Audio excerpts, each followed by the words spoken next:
Right, evening all. G4FKK. Hopefully that's working. It would appear to be, so that's good. So, good evening all. Martin, G4FKK here. Unfortunately, I've been left in charge of the net. Let's not say in charge. I'll try and keep a list. That'll be it. And so, looking forward to seeing a few coming on. Oh, KLB's coming on now. Evening, Colin. I'll read out the list in a sec.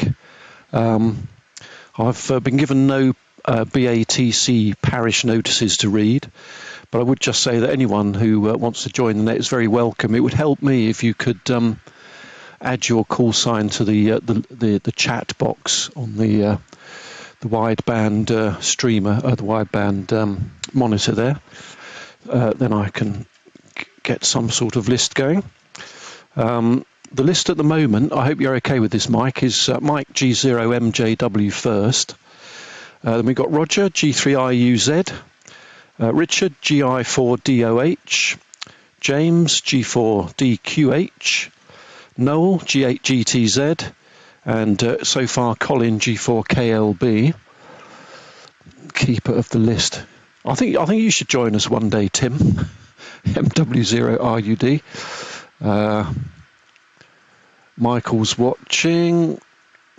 Anyway, very good.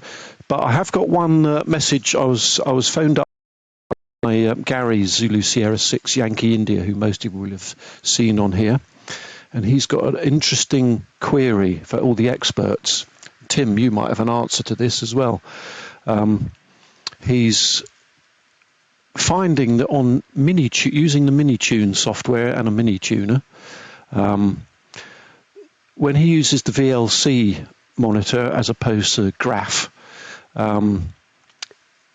it locks up intermittently but regularly, and once it's locked up, it's very locked up. It won't come back again. And he's wondering if this is anything to do with the latest Windows update and the latest VLC.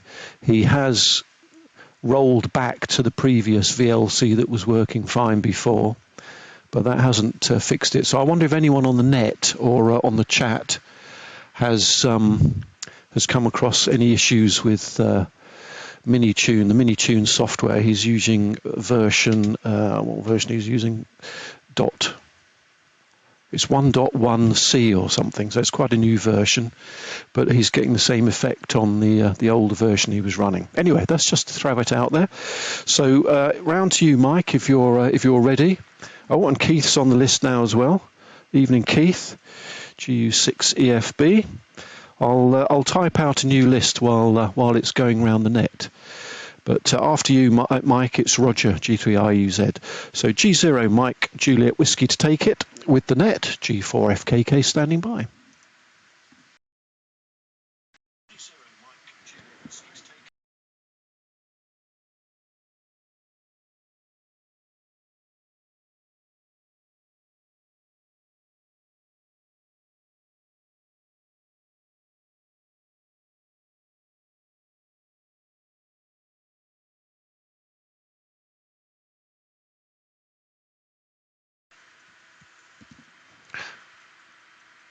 Well, that's a good start. It would appear Mike is not. Well, you know, I thought he was going to come on. Anyway, well, I'll put it round to Roger then. Hopefully Roger will be on, unless everyone's been fooling me on the chat. G3 India Uniform Zulu, G4FKK is standing by.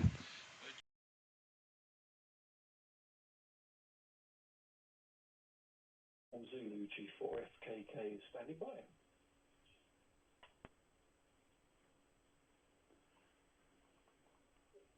Right, well, thank you, Martin. Good evening to you, and good evening to all on the net this evening. I hope the audio's okay. You might comment on that. I'm using a Bluetooth mic rather than the headset tonight as a bit of an experiment. And so I don't know whether the level is okay. Hope it is. It's low, right, thank you. Audio a little low. Okay, fine but low. Okay. Thank you, Colin. Thank you, Martin. Thank you, Jim. Right. Okay. Well, what I'll do, I'll take it off my jacket thing and hold it closer to hold it, and that'll improve things. Right. The main thing to report is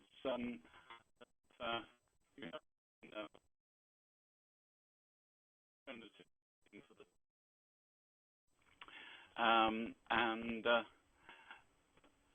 if I can just, yeah, there we are. Oh, good, that worked.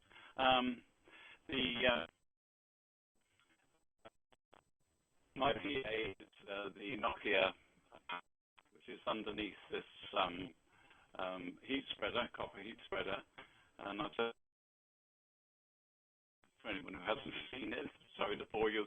I've got too much in too small a box out in the outside near the one and only place in the property where I can possibly put the dish. And because it's a long way, I've gone down on 77s and go through a transverter and a driver amplifier and the pallets underneath here. And I foolishly tried to air cool it quite inadequately. And so we decided to water cool, so I didn't want to rebuild all this. So off came this ex-computer fan and heatsink, milled up this labyrinth out of aluminium for water cooling, and the water cooling block is now has replaced the air unsuccessful air cooling, and I did an experimental lash up, which I showed you, I think, last week or the week before, I can't remember. So this is the PA box up here, water cooling pipes down here with a little diaphragm pump. And this was just a convenient metal box to put some water in. And that seemed to work enough to encourage me. And then I managed to get on eBay a radiator, ex-MG midget radiator, which normally in its proper use it should be horizontal rather than vertical, but never mind. That's clamped onto the scaffold pole that holds the dish just up above. Amplifiers underneath this plastic box, which just keeps the worst of the weather off it. It is hermetically sealed, but just to reduce the direct water all over everything. The pump now is inside this little sandwich box here. And, well, you can see the pipework. It's obviously very obvious. And I found that though it's a 12-volt pump, it gives a more than adequate flow at 6 volts. So it's about 6 volts, about half an amp. So it's very undemanding in terms of power for the pump. And I gave it a soak test for an hour or so the other day, and it was just perceptibly warm. So I'm hoping that even in the hot weather in the summer, this will give us enough surface area without any forced cooling, just to keep everything more or less ambient, plus a bit. So there we are. So that's been what I've been up to this week. So there we are. Right, that's enough from me. It's time for Richard, I think. GI4DOH and the BATC Net. This is G3IUZ down in Wells, Somerset.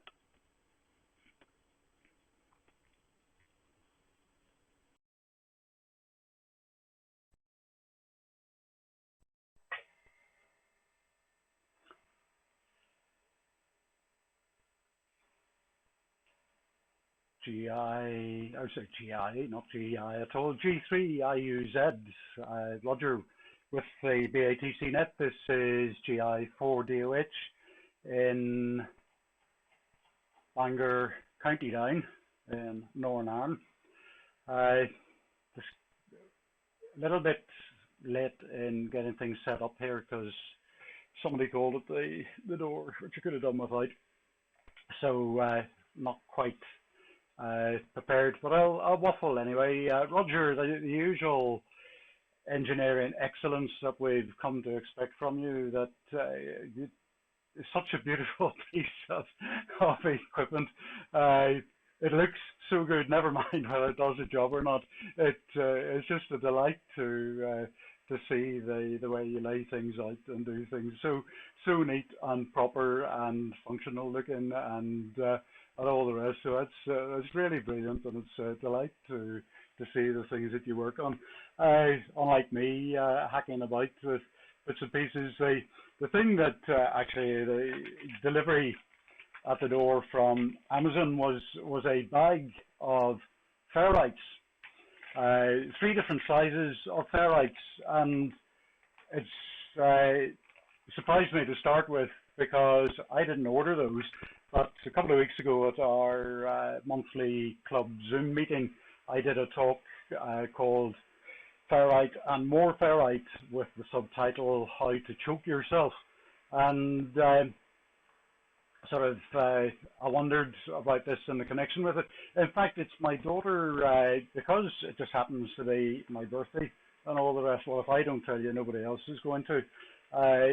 Took upon herself to get something associated with amateur radio, and has got me a mixed bag of ferrites. And as I emphasized again and again in my talk a couple of weeks ago, you can never have too many ferrites.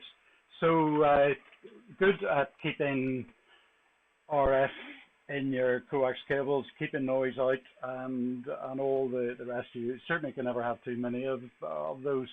So that's the highlight of my my evening, and the rest. I did go out as because of the activity weekend last weekend.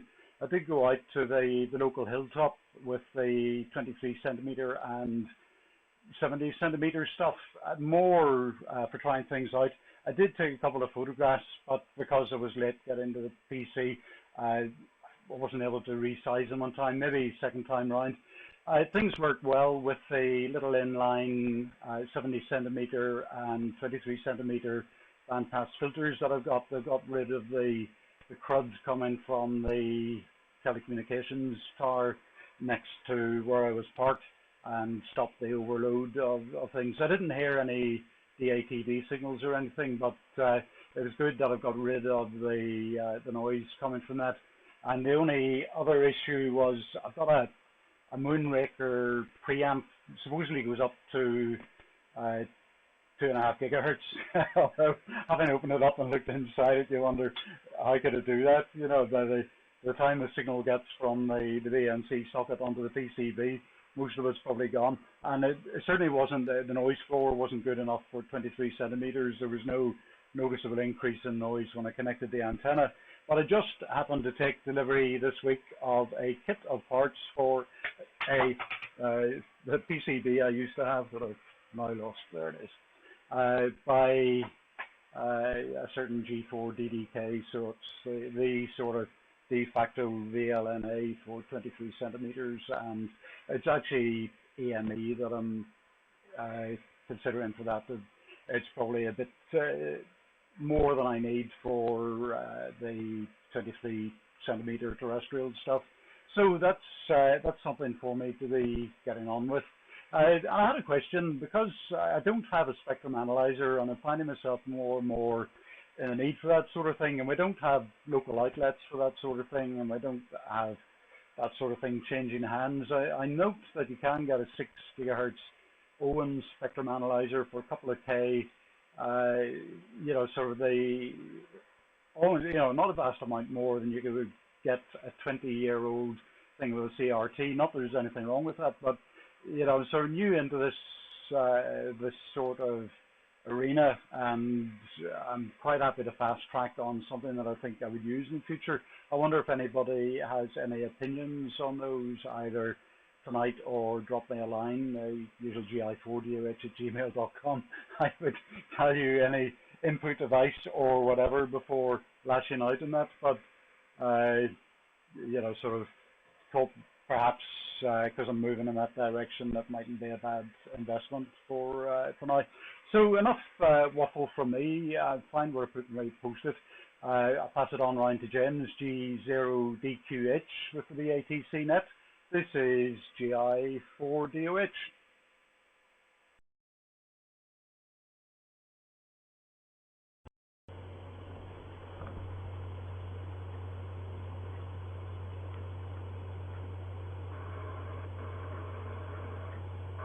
Okay, good evening everyone. Okay, good evening everyone. Just turn my volume down a little bit. There you go. I just thought tonight I would maybe let's bring the audio level down a little bit. That's it. Tonight maybe for those who are interested in coming on to ATV, my setup, and if you can bear with me, I will start.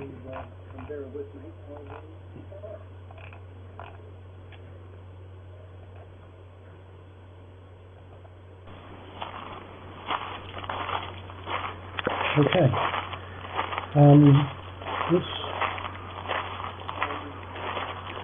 This is the view of where I am. The upstairs bedroom is actually the study in the shack, and if you look very carefully, you'll see down the drain pipe the coax runs to the garage, and the PA is in the garage, and I run everything remotely, as everyone knows, and this is the dish.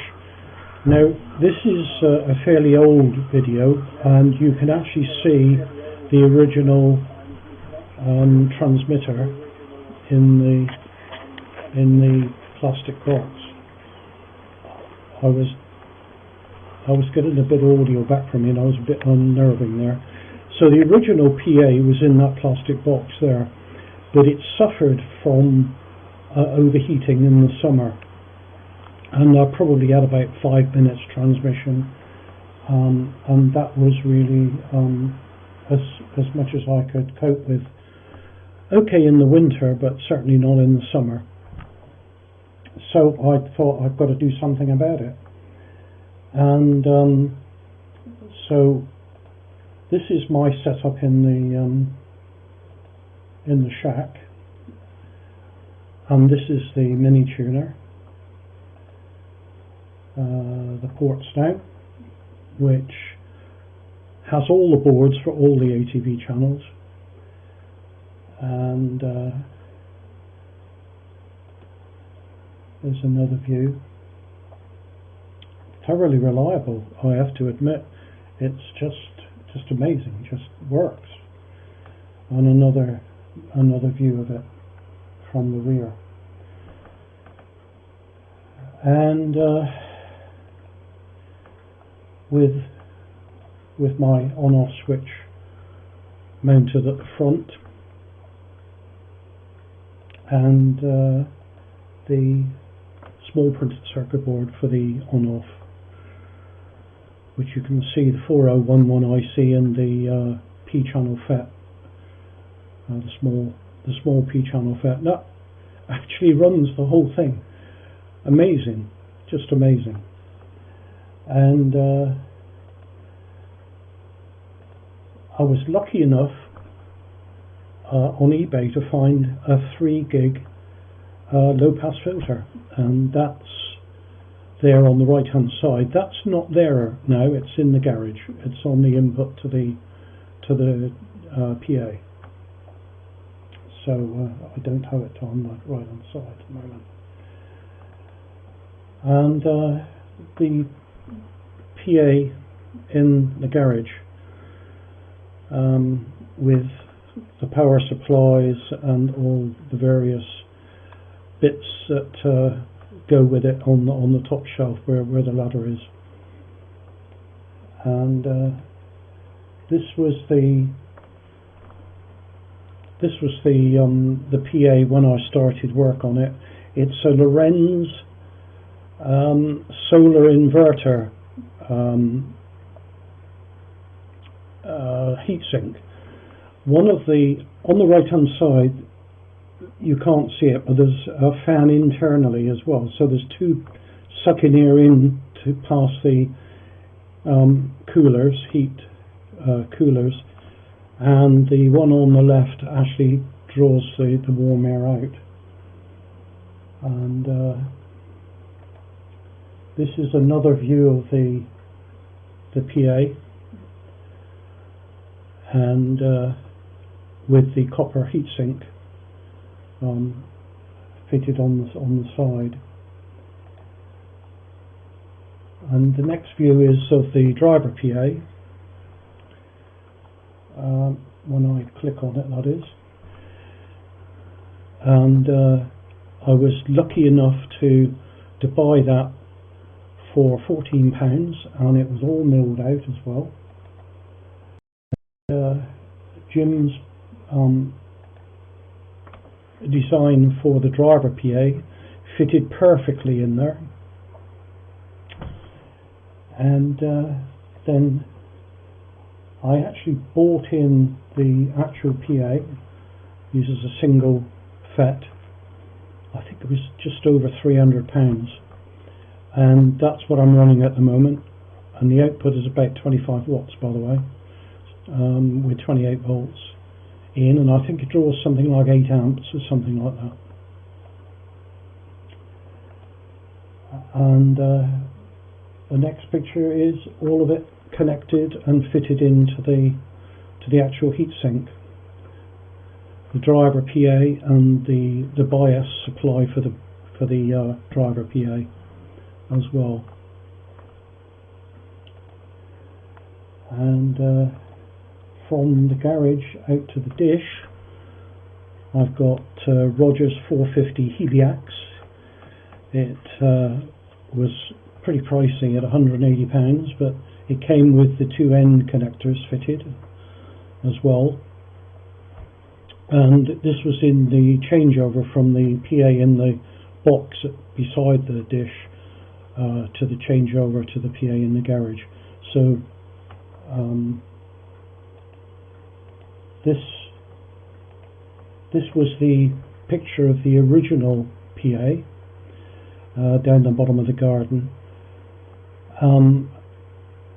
and it worked well, but it just overheated. So anyway, it was moved into the garage, and best thing I did actually. And another picture of the PA when it was actually being built and fitted on the heatsink before the perforated RF cover went on the top.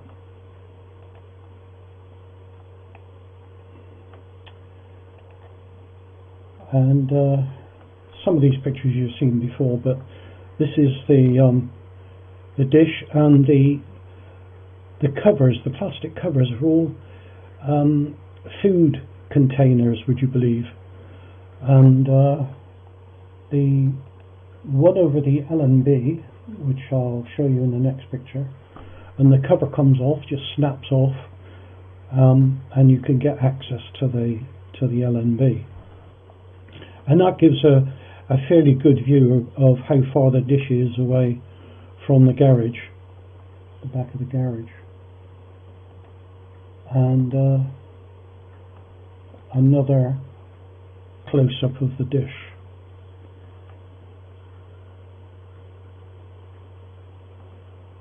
Taken in the summer, not at the moment outside.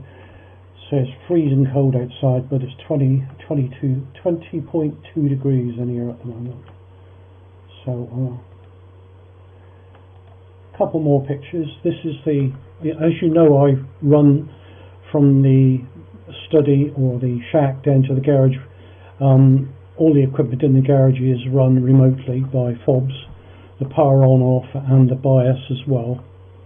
And this is the receiver for the bias supply, and at 800 megahertz. That's just the receive antenna. And another view of the box.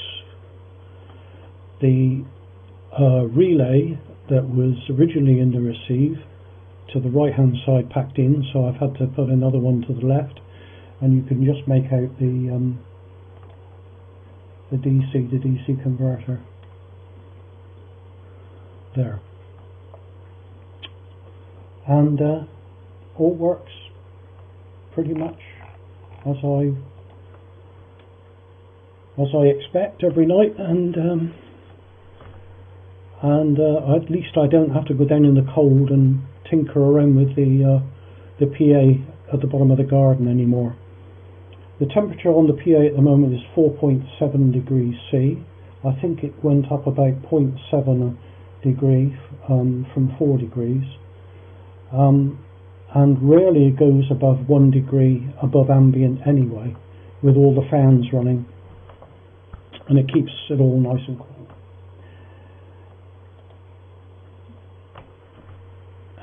Anyway, that's basically it from me, and anyone who's contemplating building the equipment, it takes a little while to do, and this is my second attempt really at the PA and all the other bits and pieces that go with it, and I think I've more or less got it right now. So apart from internet problems, it works pretty much okay. Who's next on the list? It's I've been waffling on.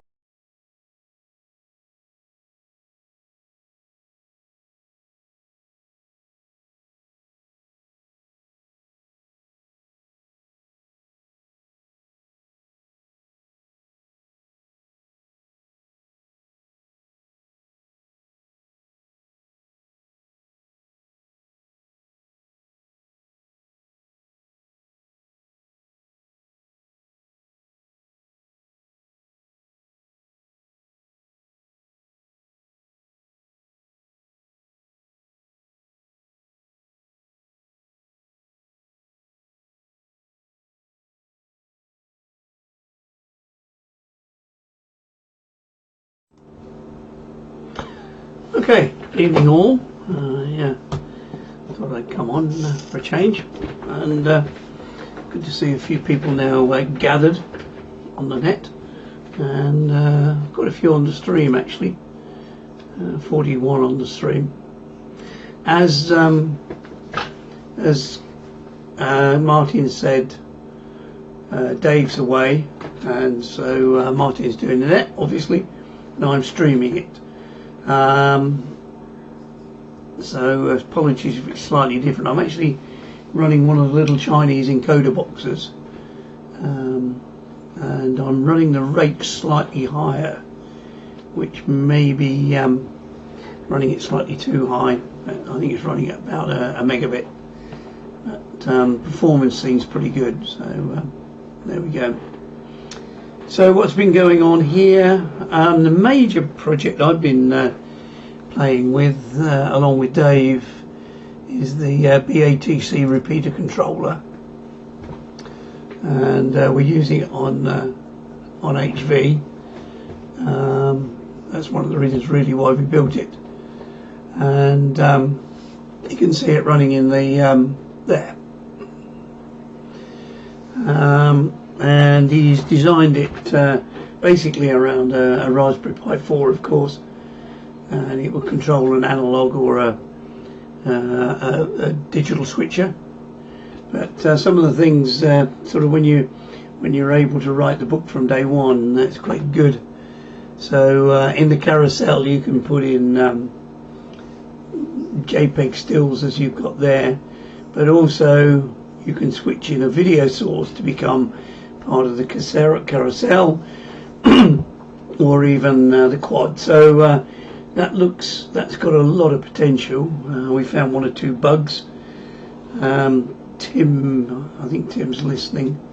One of the things I discovered when we used it on the HV Net on Tuesday night, quite a lot of people had streaming problems. The stream would keep breaking and VLC would crash, and it transpires that the HDMI out of the current stream receiver doesn't appear to be very compliant, even down to the fact that the Chinese encoder won't encode it if you just switch to it, and it's still running its banner, the Portsdown BATC logo. It just refuses to play it. So I think it was a kludge anyway, that Dave gave me some code for.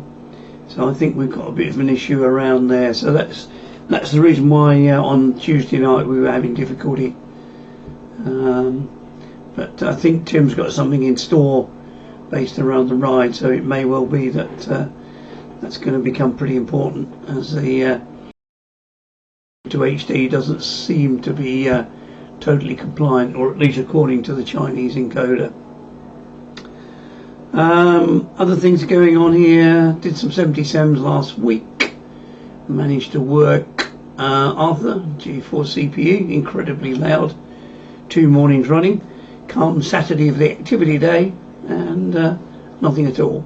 So I'm afraid I didn't really work anybody on the activity day, so that was rather disappointing. But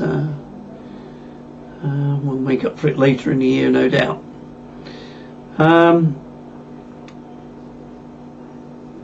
Spectrum analyzers, right? Well, I have actually got a Rigol, which get rid of that. Which I've got. It's the 1500 megahertz Rigol, and yes, it works well, but the analyzer of choice is yes, I know it's very wide, Mike. I was just thinking it looks horrible. The power compared to all of the HDMI these days really doesn't stack up. But the analyzer of choice and the one on the bench all the time is the old HP that sits there. You can pick those up relatively cheaply, and I much prefer them. Really good. It's much better than the Rigol, both for dynamic range. The only thing and frequency coverage. The only thing I like about the Rigol is the ability to grab the pictures. You can dump them to USB. So apart from that, I would not necessarily go for the shiny modern ones. I think an older HP is pretty solid, as long as A, check it works, that the mixer hasn't gone, and B, the tube is in reasonable nick.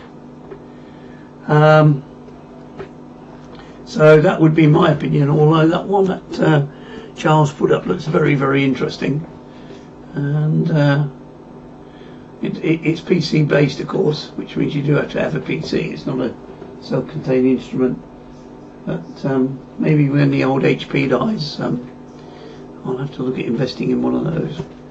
Right, that's enough this time round, and I shall then read the chat and catch up on what's been going on. And who's to take it? Whoops, I forgot. Oh, it's KLB. So sit back, relax, and have a cup of coffee and listen to Colin. G8G.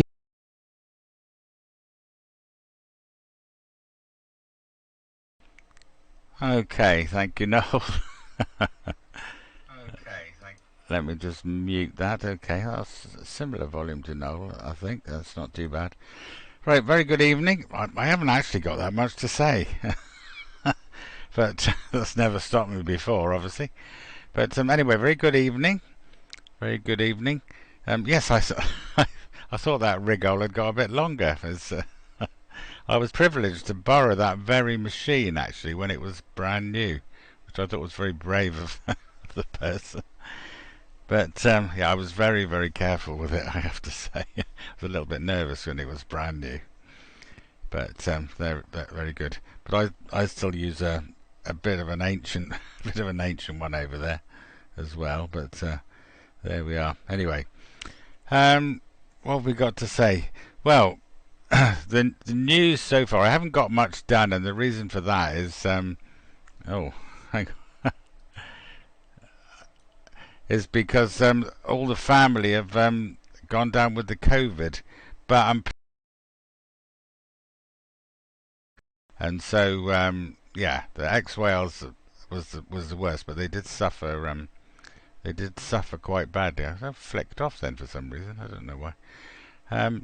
But yeah, so we're on the right side of it now, so that's good. But it did take a little bit longer than I expected, but nonetheless, so everyone seems to have survived okay.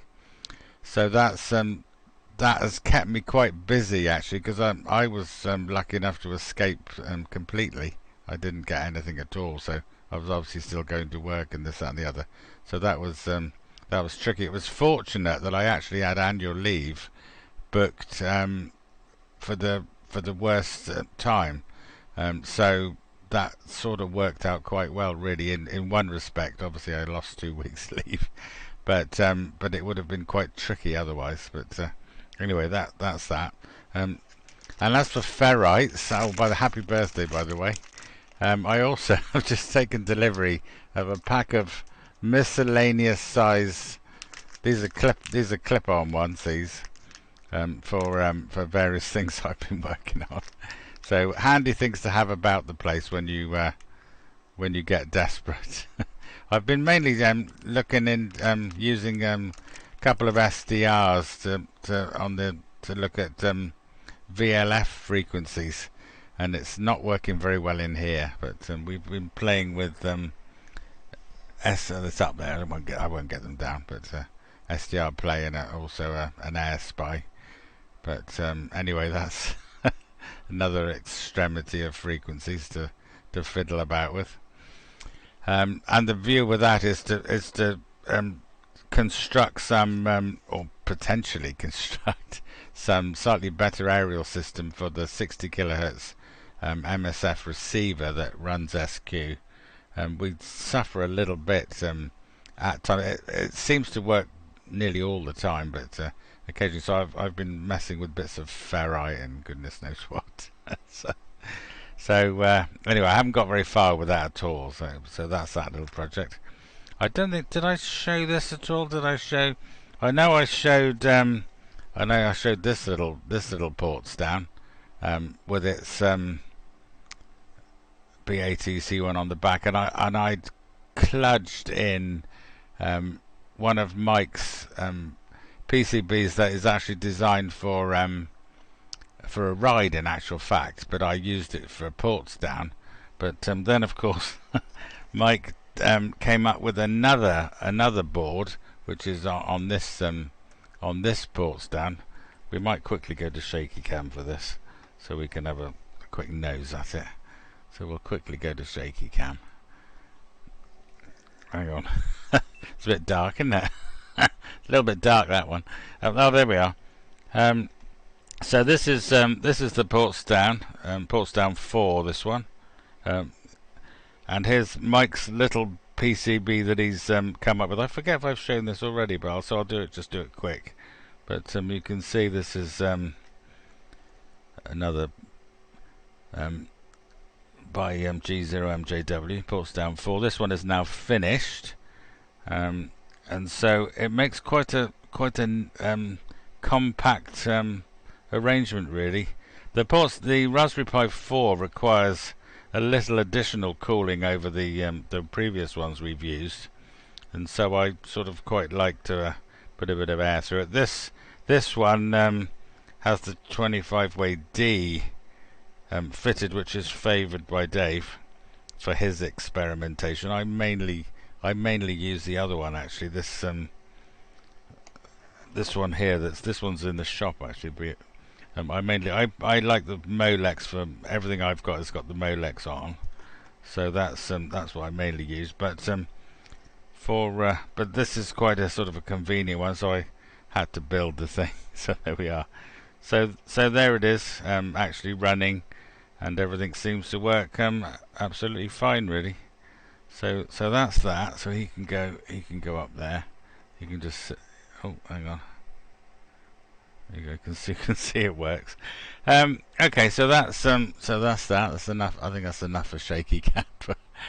Enough for shaky cam for one night. Okay. Yeah. So I've been pretty busy with logistical things, getting everything done, and cooking and cleaning and all that sort of stuff. So dear oh dear, it's taken it out of me a little bit, I have to say. I was going to say everyone's pictures seem a lot better this evening, and then I realised it's because I've got a new monitor. So yeah, they look really good. Look really good on the. So I thought even mine looks better. So then that's when I twigged that it wasn't just that, it was just that my old monitors are a little bit worn. Anyway, not to worry. Oh, now oh yes, that's the gen. I've got one of those set up too. Okay, then I'll read the chat in a minute as well, just in case. The list has disappeared. So many. Oh, there we are. Okay. Right, that will do. That will do for this over, I think. So it's over to GU6 EFB to take it. G4KLB. There we go then. Let's now can I find the test guide now? Oh dear, oh dear.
Right, not sure what happened there, Keith.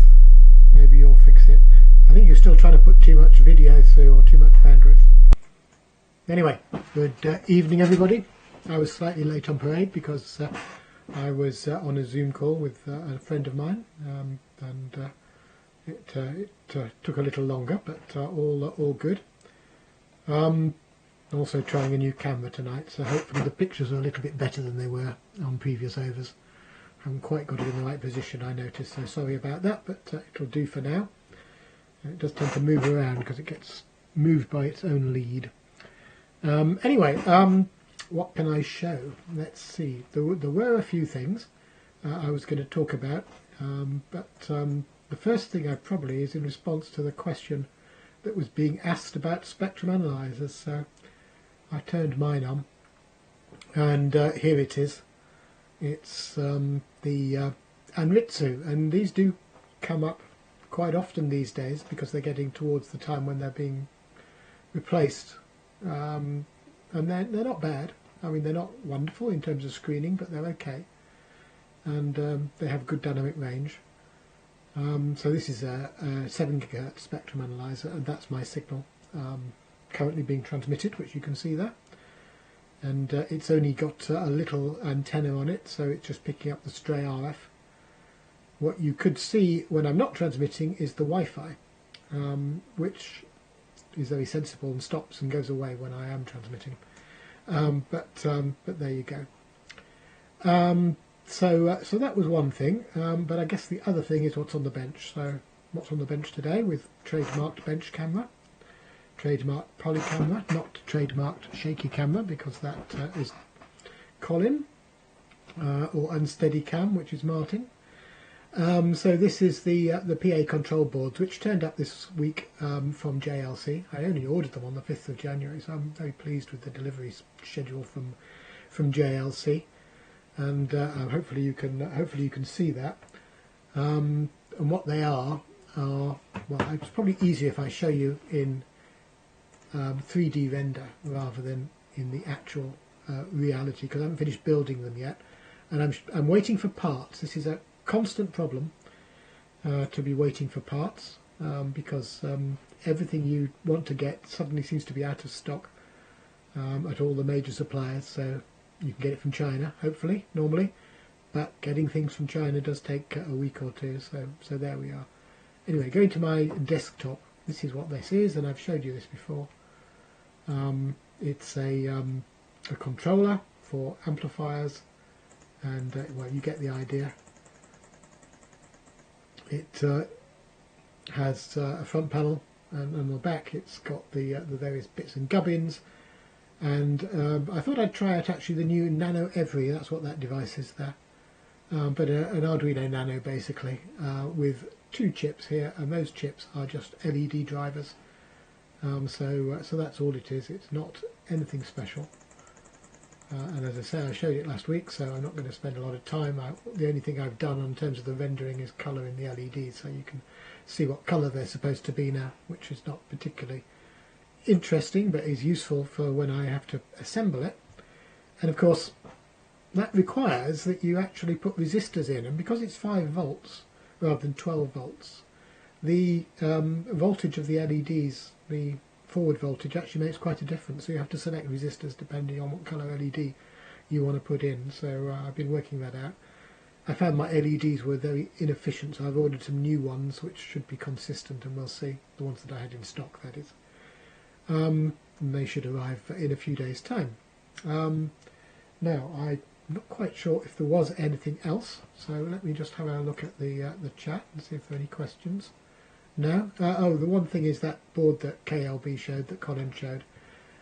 Because I was bored and I decided I'd design yet another PCB. I designed a PCB to use the chip that these radios, these things, ATS-20s, ATS-25s use. Just a breakout board for the chip that's in there, which is quite a nice one for FM and shortwave. It's obsolete, but it does SSB as well. I made a breakout board so I can play around with driving it from the Pi or from an Arduino or whatever. So that's what that was. Anyway, along with that, I decided to order the some more of those boards that Colin was showing and save on the combined postage. Right, okay, let's see. Who do I pass it to? I think I pass it to Martin, don't I? G4FKK, G0MJW.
Yeah, fine, Keith. That'll work pretty well here. It did. The video did stop a little every now and again, but the audio was constant. And fine business on renovating the CRTs. Well, when I left school, I went to work for Marconi's, and Marconi specialised components division that made crystal oscillators and crystals and filters and things.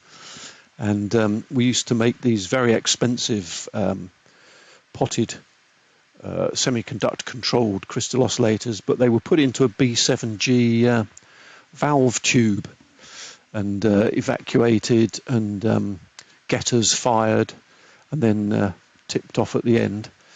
And I got told off for trying to renovate things like 807s on it. Not that you could fit one of those in a B7G, but you could fit the blanks, which they had some of.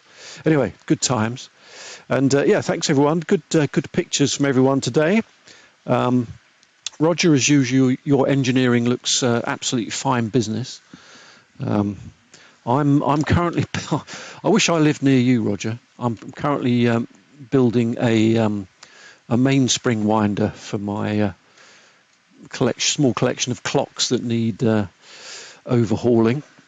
So I've got this far so far. So I've got a bit of M10 studding. There's a look at this cunning device on the end, which is a cut-off tubular spanner, which, if I take the thing out of my let-down tool, look at that, fits perfectly. So I'm going to build that into a frame. It will be wooden frame, nothing milled or anything. Couple of ball races there, and a handle on the end. This will be cut down shorter, and a crank on the end. There you go. And some way of clamping the clock barrels. But it's not quite in your league of engineering, Roger. But hopefully it will work. Richard, well done on going portable, by the way. Yeah, spectrum analyzers. I've got an old Hewlett-Packard on the floor, which I was very fond of, 2.9 gigs. But I've got this one now. Well, I got this when I left the BBC, which is the Siglent. Goes up to 3.2 gigs. But it does sound like the one that Charles is promulgating. Sounds good. By the way, Charles, this one, this has got all that fancy measuring stuff on it, and you get it for a certain number of hours. And in my case, it was about 200 hours, and I've still got about 150 hours worth of it on. But at the end of that, it conks out, and then you have to give them money. But your one sounds good. I've also got this little 200 meg Siglent scope, and I'm very fond of them both. But I do miss the cathode ray tube, but not the huge size of the monstrosity. James, your setup is excellently thought out. Now the repeater controller looks like it's coming on. I think Tim's got a new streamer, a receiver, or a transmitter, so that'll be very useful. And well done for working, Arthur. Yeah, Colin, I'm glad your family are recovering, and I'm sorry you had to lose your annual leave over that. You think they might give you a bit of leeway on that front. I don't know if people do compassionate leave anymore, but you've obviously done a fine job in getting the family to recover there. And Mike, yeah, cracking pictures from your new camera, Mike. And the Anritsu looks good. And I don't know what it is with you. You always seem to get the JLC boards to deliver quickly to you. Oh, look, there's Mrs. FKK. Heading for the shower room. We'll leave the door shut on that. Every time I order a JLC PC board, it takes about 2 weeks to come. And I don't think I've heard of it. Have I heard of a Nano Every? Anyway, it sounds interesting. Right. I haven't seen anyone else wanting to join the net this evening. But if anyone's watching wants to join in, just let me know on the chat, and I'll slot you in. So let's whiz round for another one. And with that, it goes back to you, Roger. G3IUZ, and the BATC Net G4FKK standing by.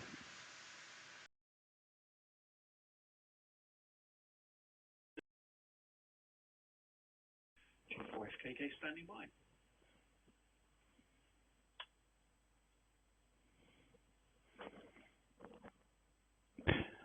Right.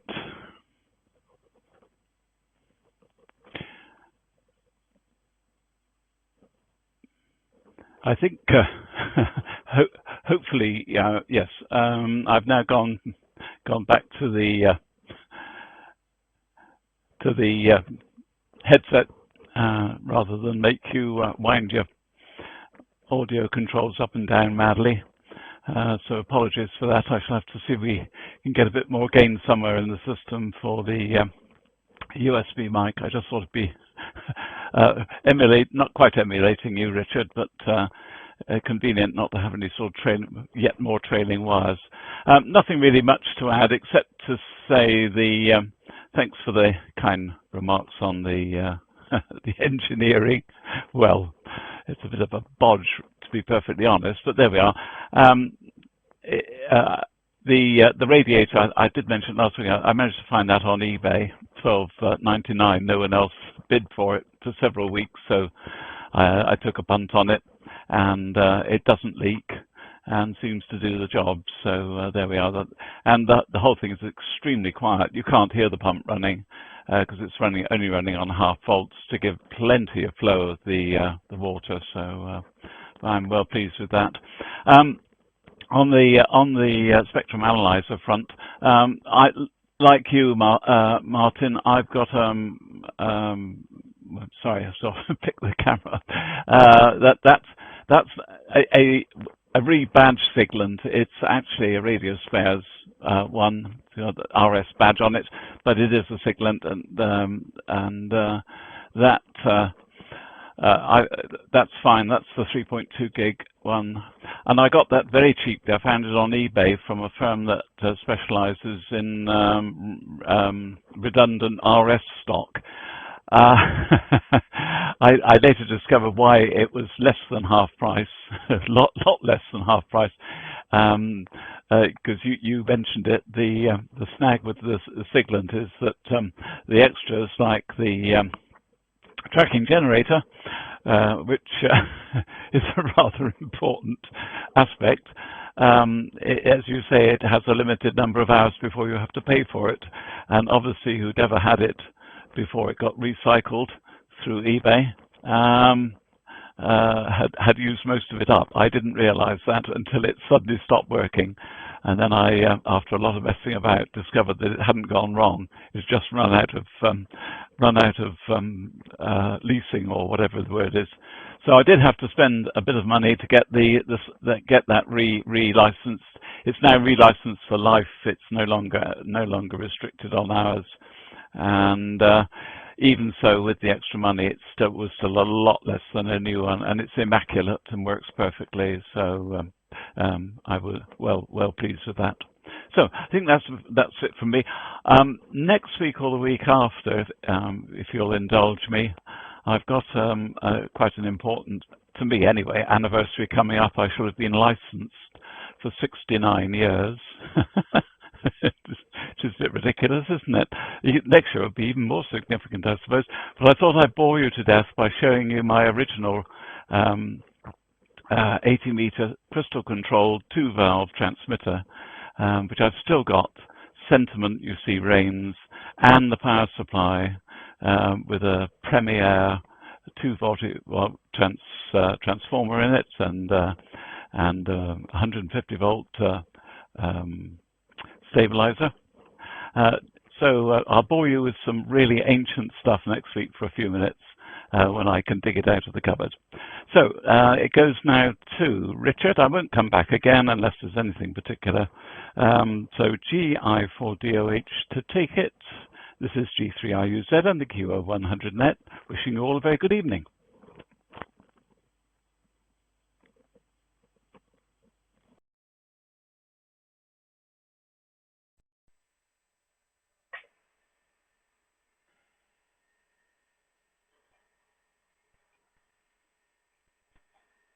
G3IUZ with the group. Yeah, there I am.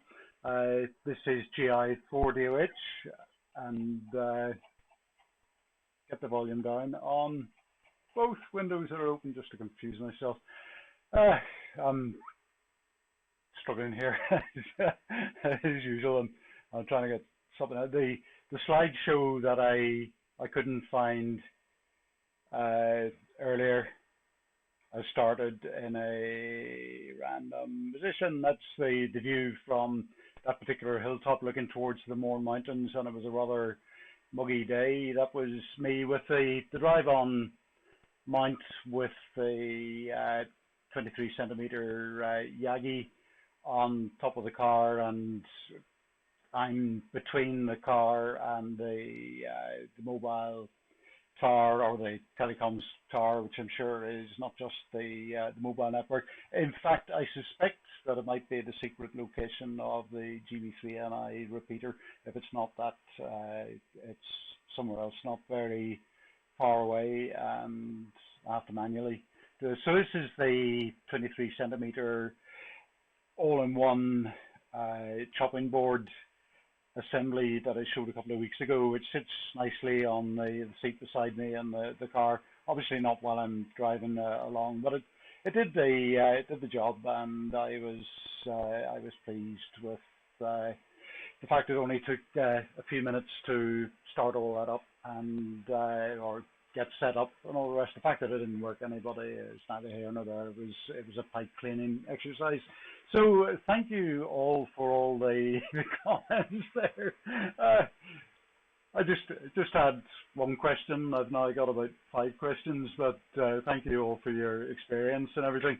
And David, one ruggedized Pluto certainly is the best spectrum analyzer I have at the moment, but I think I have a little black hiding in the shadows, one of these cheap and cheerful things, and it's better than a kick in the teeth, as it were. Go on, focus.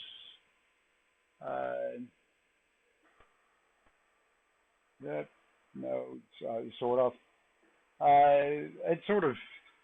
It's better than not having any sort of spectrum the analyzer at all, but with its limitations. A few things there. The comment of CRT, obviously, there's a limited life on that sort of thing. But yeah, I think I've got a Yaesu HF monitor scope here, where the tube on that must be older than my kids. Charles, I'm very interested in that. I like the signal hound thing. I was quite taken. I've got it the right way up. No, I haven't. This particular oscilloscope I got a number of years ago. Again, on the thinking as SDR receivers were coming in, that why pay money for lots of processing power in the item when you've already got laptops, PCs, and all the rest. So I like that sort of idea, apart from being slightly more than I'd contemplated. And also I get the impression that I would want their tracking generator as well, as opposed to that being part of the package. So I don't know, there was a lot I was trying to read the comments as they came up there and look at things online at the same time. And which Mike, that I've seen those appear on eBay from time to time, and generally, the problem here is I never get that sort of thing appearing in Northern Ireland, and I can't go and look at something on the mainland, and we're not getting the rallies and all the rest. So I'm debating with the idea. Last year, my wife asked me if I wanted an Elecraft K4. Well, it was kind of her, but if I'd have got an Elecraft K3 with all the appropriate options, a CW operator once, and all the rest, so I see no point in changing that. And bless her, if she were still around, I'm sure she would have asked me, if I wanted something of this sort of thing, I'm thinking, well, why not treat myself then? So I don't know. It leaves me a question mark. If an individual thing popped up at a good price, I'm sort of ready to go for it. But otherwise, it becomes a matter of balancing the current range on things. I think the forthcoming Radcom, normally there's a flyer with the Ryde type things, or certainly test equipment things, which I normally just throw in the bin. But this time round, I guess that'll be arriving on the door in the next couple of days. I'll actually read what it says. So exciting times and all the rest. But the next thing is build this VLMA and then see if I can hear signals through it. Don't worry about spectrum analyzers. I don't have to make an immediate thing. And just one last thing before I go in, QST magazine, they had a little article, that's only one part of it, an Arduino NKR Wi-Fi. I hadn't actually come across those before, but they were, if I can get into the back here, they had an article where somebody was given the delights of a little circuit they built with one of these things, which is a magnetometer, a GY271 or HMC5883L magnetometer, and you can sort of attach that to the Arduino and stick it on top of the pole with the aerial, and it'll tell you which way it's pointing, just over the Wi-Fi, and of course the LiPo battery, because it's got a built-in LiPo battery charger. So that's all exciting stuff this week. I've been quite busy looking at things, just not doing anything.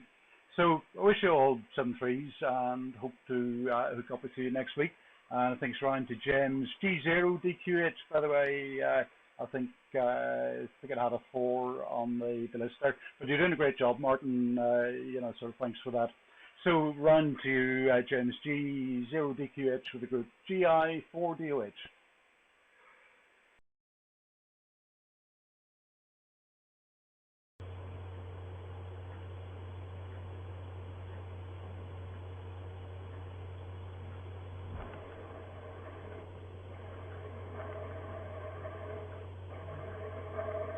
Okay, G0DQH. Up for the final, if you like. Talking about long distance TV, I remember in the 60s, my dad, for a business, put up TV aerials, and we had this enormous antenna in the back of the garden on a pole. Guide, of course. ITV was a 88, and we used to get ITV from the Midlands when it first started in the 60s, and some evenings it was okay, others it was non-existent, and sometimes it would fade in and out. But we lived pretty high ground actually up in North Devon, in Bideford, and we were getting the signals all the way from the Midlands, so it wasn't bad. Channel 10 or 11, something like that, in those days. But I remember Mum used to get quite annoyed because she'd be watching a program and it would suddenly fade away. That was in the early days of TV, and I think the TV was a Philips 12-channel tuner in it, or something like that. But those were the days. Gosh. Anyway, thanks for running the net, Martin, and see you all hopefully next week. We've been busy here today. I've had someone come in. We've taken a brick fireplace, and we've had that plastered over, and we decided in the end to go for an electric fire, so rather than cause pollution, because we've got solar PV anyway, and we get quite a good FITS payment off of those in during the year anyway, which will pay for any energy we use. So anyway, see you all hopefully next week, and that's all from G0DQH, located between Southampton and Winchester in Chandler's Ford. So very good evening to everyone. G0DQH, now clear.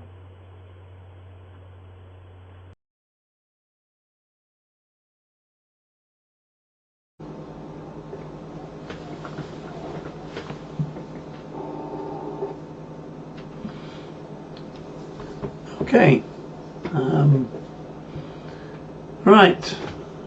Quick over from me. Apologies to the people who've been emailing me pictures of the stream. I shall do better next week. And I also got emailed this during that since my last over. So I thought I ought to show viewers. So obviously, somebody who's watching the stream really thinks we ought to watch it. So YDH will get very excited by this, and Mike will be less so. But this was from Dave 5TXJ's office, apparently a couple of years ago. He's the signalman at Appleby, so very nice. Right, I think was it landline? I think it was. Yeah, probably looks landline-ish. Yeah, good. Okay, not much else. Out playing 122 gigahertz this weekend, so that'll keep me out of mischief. And apart from that, good to see everybody tonight. Thank you very much. Yes, much envy going in Roger's direction and anybody else who can do neat construction. But there we go, and we'll see you all next week. And around to Mr. KLB, I guess. 8GTZ, say good night and catch you all.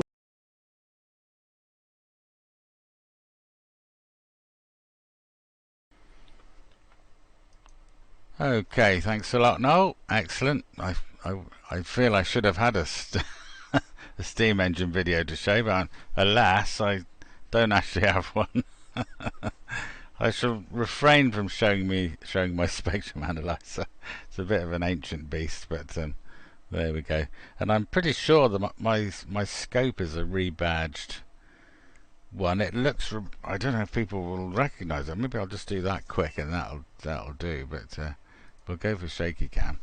But that looks surprisingly like some of the others I've seen. This is one from Farnell actually, but it looks remarkably similar. It's the most modern thing in the shack, I think. But it's badged a multi-comp, but it looks remarkably similar to ones I've seen by the brands already mentioned. But I don't know if it is or not, but it looks really similar. I don't think there's anything secret I can unlock in that, mind you. But anyway, there we are. There's the analyzer's down there, but and it has got a tube. It's really good, that one actually, but it doesn't last for long. It just sort of fades away after. you have to choose the moment when you want to use it. But anyway, there we are. That's more than enough of that. Let's quickly find. There we go. Oh dear, oh dear. Right, okay. Well, yes, I just realised I've missed my 40th anniversary of the G4 call. That was 2 years ago. So 1980 I had the G4, and then I had a G8, and being tight, I've on the same QSL card. But I had G8 SWO before that, and I've still got it. Actually, I got it back. I wrote to Ofcom and managed to get the call sign back again, so I could, strictly speaking, use the G8 SWO, which would be useful because I've got a number plate with G8 SW on, but I didn't get the GLB because they wanted too much money for it, And when I decided to buy it, it was someone else had already bought it, so I didn't expect that. There you go. What's that funny card? This is a QSL card. What people do, they write these they write these off. I probably could have had one for each call sign, but there you go. I haven't actually used very many of these of late, but but there you go. It's a postcard, yeah. Oh, you're also G8TXJ. All right, okay, excellent. Yeah, I thought about waiting for G4SWO, but I couldn't wait that long, so that would have been good. But there you are. It was just too far away at the time. Right, okay, that'll do for me. So over to GU6EFB. Yeah, your last over was fine actually. There wasn't really too much of a problem there. So oh yes, yeah. Well, I've got to say I have got it. It's never been on a car. I used to have to keep paying money to keep it going, but you don't have to do that anymore. So otherwise it was getting a bit of a thing. I've been waiting for a new car to put it on, but I've never had a new car, so yeah, it had to be one that would last, a little bit longer. But there you go. Okay, then that's it. GU6EFB to take it. G4KLB.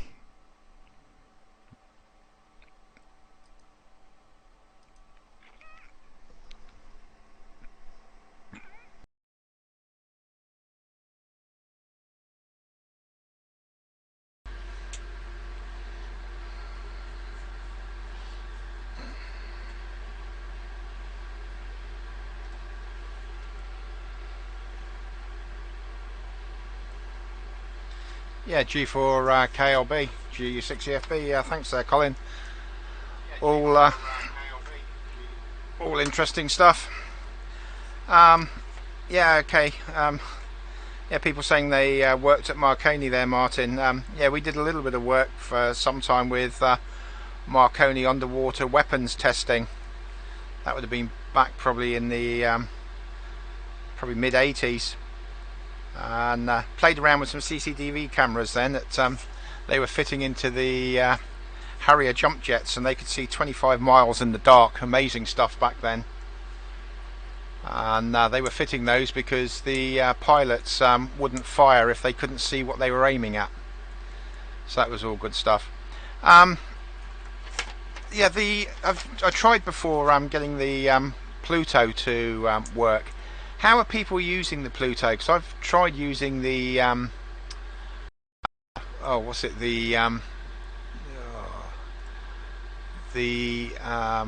WebSockets. I don't know if that's the best way to do it or whatever, but yeah, I've got problems with that as well, but not video problems, but different problems. Like it's not outputting any video at all. Nice strong signal via the satellite, but no audio or video. So we'll get there. I've followed some examples online, but yeah, kind of struggling with that as well. I must get round to one of these rallies in the UK. Hopefully there'll be some this year and we'll all be allowed to travel, and yeah, I'll learn so much just by having the opportunity to speak to people who are actually doing it, who may be able to show us and guide us in the right direction. Okay, yeah, we'll say thanks again, Martin, for running the net, and good evening all, and pass it back to you there, I think, Martin. G4FKK in the group, GU6EFB.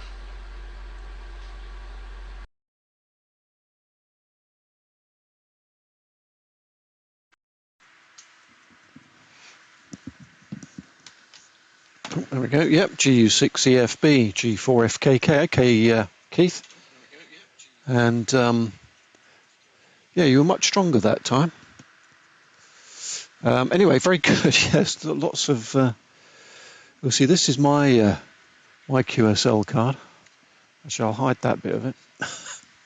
I like to tell people that I designed it specially as a retro station, but that's actually what people used to wear and listen to when I got my license. He lied. But I think it's 48 years, no, 46, 47 years, I don't know. Anyway, it's a long time. And yeah, well, I think we definitely need a party, when you get to your 70th year of being licensed, Roger. You must have been very, very young when you got your ticket, just like me. And yeah, looking forward to seeing the pictures next week. And yeah, the portable gear looks very good, Richard. And I've written a note here. Oh, the magnetometer. No wonder I couldn't read it. It's a big word.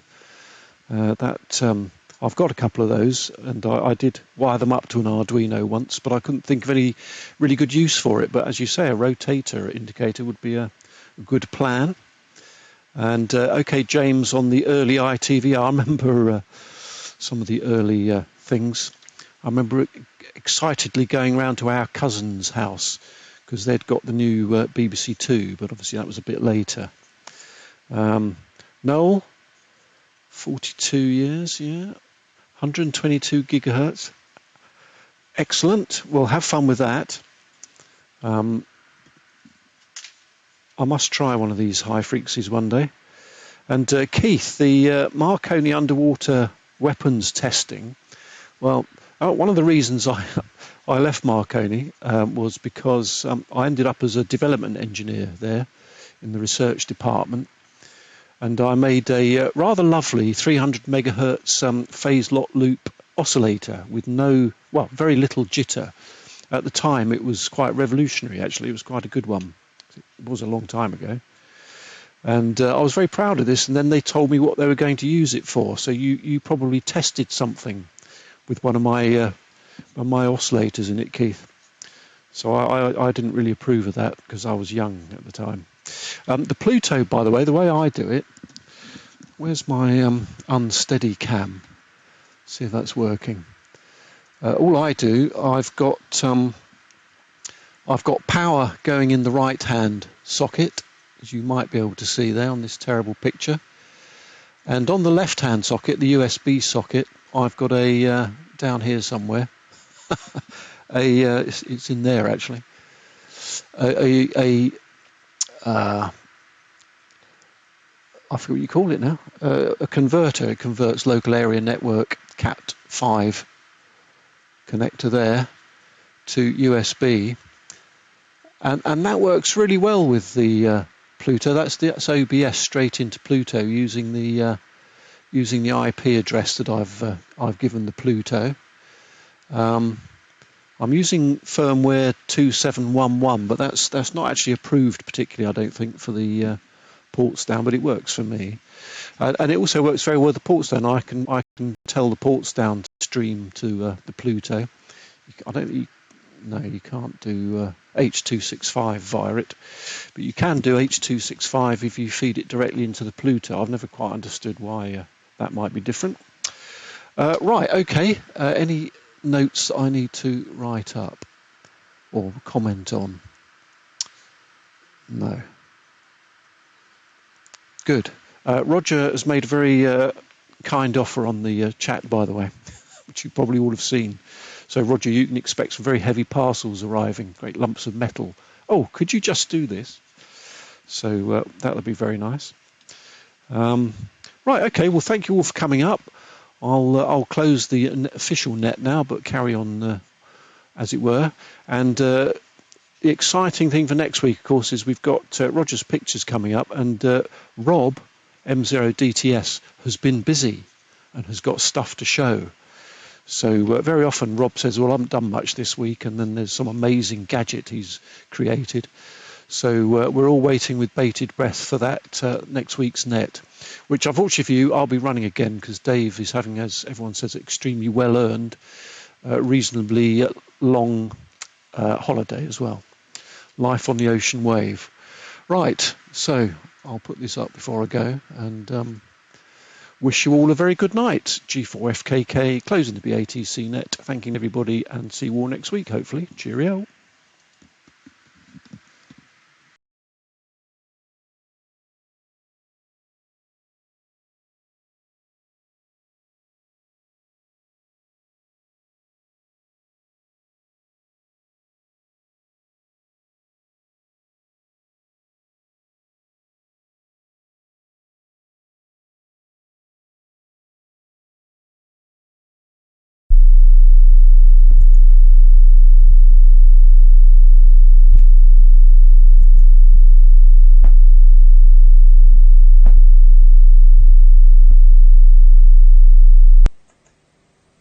to be fair, I didn't have anything new to say, but just to embarrass Martin. Yeah, okay, 7th everybody. It was a really interesting net tonight. And Roger, I'll look up that mill. I don't think the one I've got is ideal for conversion. I'm looking for something smaller and light, actually, that will allow me to do things like front panels. That's the application. Or maybe small boxes and things like that for millimetre wave stuff, but nothing large. Anyway, okay, 7th everyone. G0MJW. Bye-bye.